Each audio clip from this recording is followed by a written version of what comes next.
Ladies and gentlemen, we have an announcement to make. Please welcome to the family,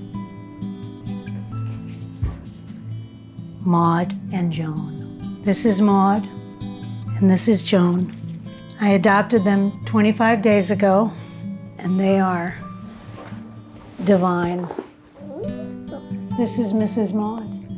She lost her eye. Somebody shot her with a BB gun accidentally. And they came from Alabama. 25 days ago, they'd never been in a city.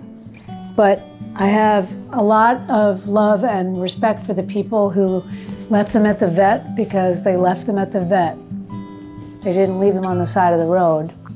So they came here to live in New York City. And now you're New Yorkers. They already know a few commands.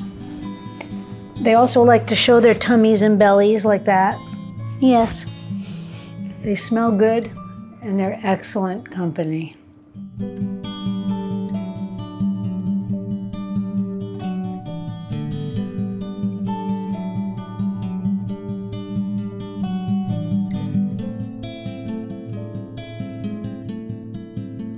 Please welcome Mrs. Maude and Mrs. Joan.